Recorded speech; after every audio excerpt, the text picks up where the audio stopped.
ourselves. Nothing happens without prayer. Psalm 57 verse 2 says, I will cry unto God Most High, unto God who performs all things for me.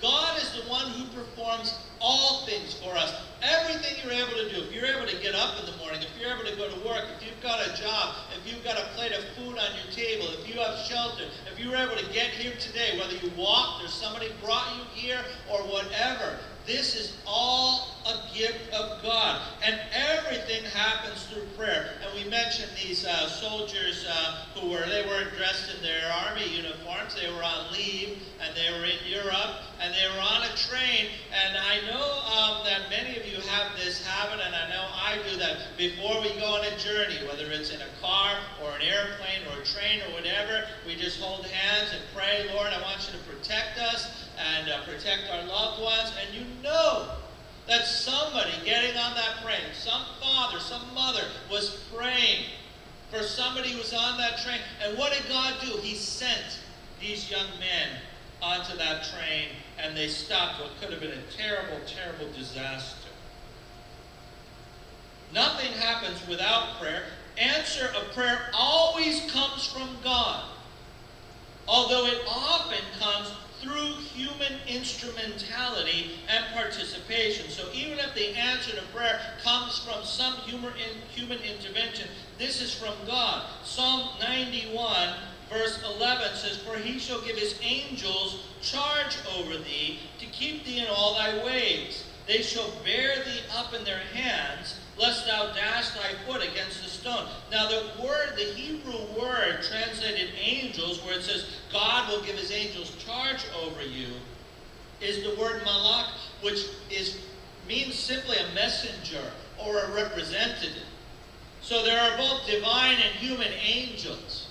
Whenever somebody comes to help, this is an angel in the sense of God's messenger. God might work through doctors, he might work through medication, he might work through the police, or a neighbor, and there's many ways God works. But no matter how the answer to prayer comes, it always comes from God. And this is why no matter how dire a situation is, you've got to bring it to Jesus. I always think of that story in the Bible when there was a man who was paralyzed and couldn't walk, and his friends wanted to bring him into the house where Jesus was, but the house was packed with people, so they brought him up to the roof, and they broke up the roof, and they lowered his cot down through the roof. And Jesus, seeing their faith, the faith of his friends, healed him.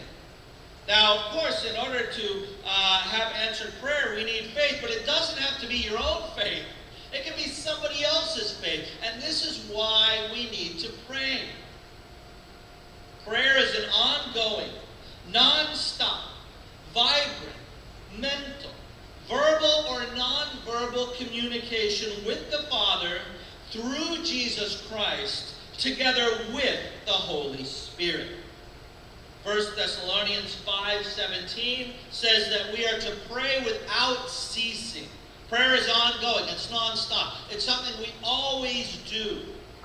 We're told in Romans chapter 8, verse 26, the Spirit makes intercession for us. It says, likewise, the Spirit also helps our infirmities, for we know not what we should pray. Remember, we are together in this with God. It's not only that we are praying to God, we are praying through God, through the Holy Spirit. And this is why Jesus said that whosoever believeth in me, out of his belly shall flow rivers of living water. And he spoke this concerning the Holy Spirit, that he would give to all who call upon him.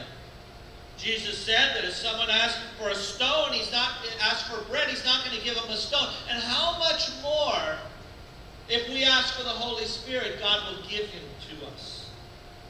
It says, we know not what we should pray as we ought, but the Spirit itself makes intercession for us with groanings which cannot be uttered. And he searches the hearts, knowing what's the mind of the Spirit, because he makes intercession for the saints according to the will of God. We communicate to the Father through Jesus Christ with the Holy Spirit together. And when we do that, there is no limitation or boundary to what God can do. Ephesians chapter 3.